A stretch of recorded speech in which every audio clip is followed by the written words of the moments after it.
Hello, soyez bénis au nom de Jésus. J'espère que vous allez bien. Ce matin, nous allons parler d'un sujet fondamental pour la vie chrétienne. Il s'agit de l'amour, l'amour, l'amour. L'amour, nous allons aller directement dans la parole de Dieu, dans le livre de Marc, au chapitre 12, verset 30. À partir du verset 30, la Bible déclare: Tu aimeras et tu aimeras le Seigneur ton Dieu de tout ton cœur, de toute ton âme, de toute ta pensée et de toute ta force. Voici le second: tu aimeras ton prochain comme toi-même. Il n'y a pas d'autre commandement plus grand que cela. Et nous allons lire un autre verset biblique dans Matthieu, au chapitre 7, verset 12. Tout ce que vous voulez que les hommes fassent pour vous, faites-le de même pour eux, car c'est la loi et les prophètes. Un dernier verset biblique dans le livre de 1 Jean, au chapitre 4, versets 20 et 21. Il est écrit: si quelqu'un dit j'aime Dieu et qu'il haït son frère, c'est un menteur. Car celui qui n'aime pas son frère qu'il voit, comment peut-il aimer Dieu qu'il ne voit pas?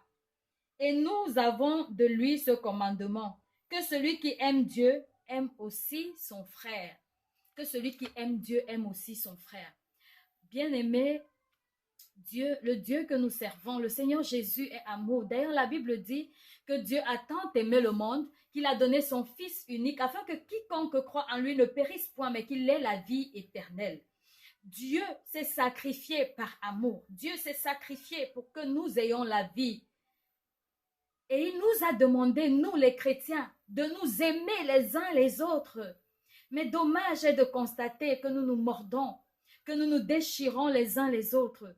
La Bible dit dans le verset que nous avons lu: tout ce que vous voulez que les hommes fassent pour vous, faites-le de même pour eux, car c'est la loi et les prophètes. Tout ce que vous voulez. Donc si tu veux être respecté, respecte les autres. Aime ton prochain comme toi-même. Si tu veux être considéré, considère les autres.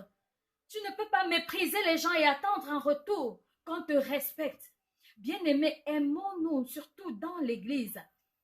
Ce qu'on voit aujourd'hui, c'est que les frères se mordent entre eux, les pasteurs s'entretuent, les prêtres s'entretuent, et nous sommes chrétiens. Bien-aimés, qu'est-ce que Jésus nous enseigne? Qu'est-ce que la Bible nous dit? Quelle est la recommandation de Christ si nous servons le Seigneur? La recommandation a été de nous aimer les uns les autres. Nous devons nous efforcer à mettre cela en pratique. Nous devons nous efforcer de nous aimer les uns les autres. La Bible dit d'ailleurs aussi que ne devez rien à personne si ce n'est de vous aimer les uns les autres. Ne devez rien à personne, donc l'amour est un devoir. Pour un chrétien, aimer les autres, c'est un devoir que Christ a donné. Ce n'est pas facultatif, c'est un devoir que le Seigneur nous a donné. Mais qu'est-ce que nous constatons? Aujourd'hui même, le diable n'envoie plus ses agents pour détruire l'Église. Non.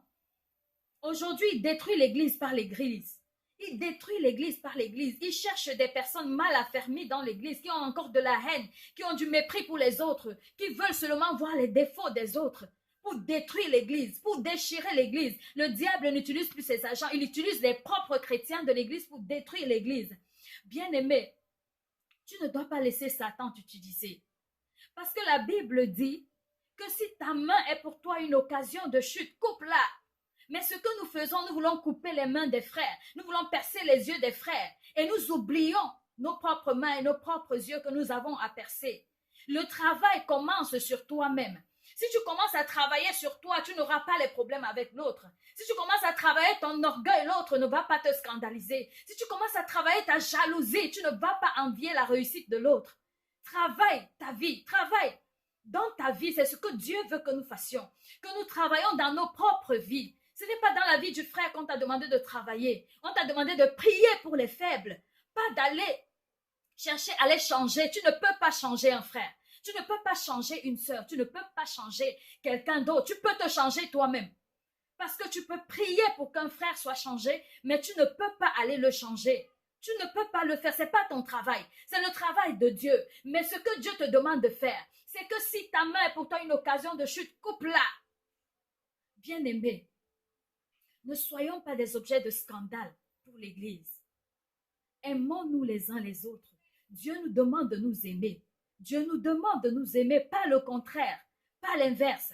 Soyez bénis au nom de Jésus. Surtout, médite sur ces paroles. Prends ces versets bibliques et lis-les. N'oublie pas de partager si tu as été béni. Shalom.